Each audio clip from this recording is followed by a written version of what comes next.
I really like the Rings of Power. It's fantastic, or not? Is it the complete farce that the majority of YouTubers claim it to be?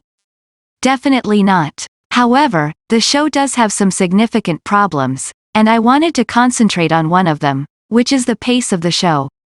While the plot is undoubtedly the most significant component of any tale, it is shocking how many fans severely undervalue the pacing of these shows and movies.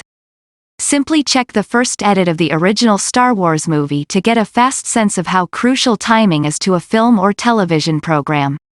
It had the same plot, but the tempo made it nearly impossible to watch. What specifically in the Rings of Power accounts for the bad pacing?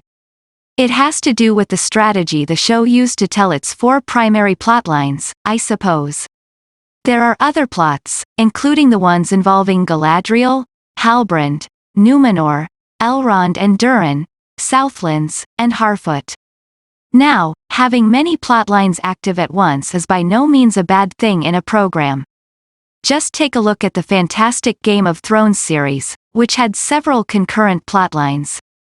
However, let's compare the two programs quickly in terms of how they handle their multiple plotlines. In Game of Thrones, everyone is essentially in Winterfell at the start of the series. The focus of this program broadens as we follow several individuals on their adventures as the plot develops. As a result, almost all of the Season 1 storylines can be linked to a specific moment in Winterfell. Everyone would start out together and then branch out from there on a narrative map of where they are from the start of Season 1 to the finish. I refer to this as the tree branch strategy. What about Daenerys now? More about her will follow. This strategy is not used in the Rings of Power.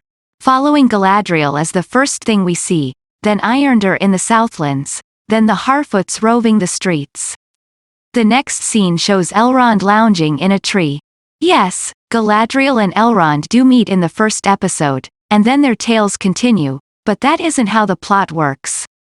The narrative they both follow doesn't branch off from the same point. The two just part ways and go on their separate paths, each telling their own stories. The legends of Elrond, Mithril, Galadriel, and Númenor do not originate from the same source. Rather, they briefly cross paths before diverging. As a result, this is how the primary story threads of the Rings of Power would be mapped out. I refer to this as the airline strategy. A map of flights will show that they are dispersed throughout, much as in the legend of the Power Rings. What makes this such an issue, then? Why is the airline method so much worse than using a tree branch? Well, the audience may just follow the tree branch strategy a lot better. Because the narrative only asks the listener to follow one narrative thread at the beginning of the story.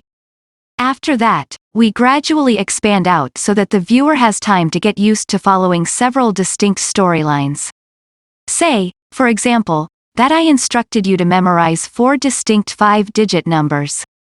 You would learn number 1 first, then number 2, number 3, and number 4. They wouldn't all be crammed into your head at once. I hope it was a clear analogy. I believe that this is the main issue with the Power Rings. Now, just because you use the airline strategy doesn't inherently imply that your tale is bad. Going back to Game of Thrones, the narrative isn't truly a branch of a tree.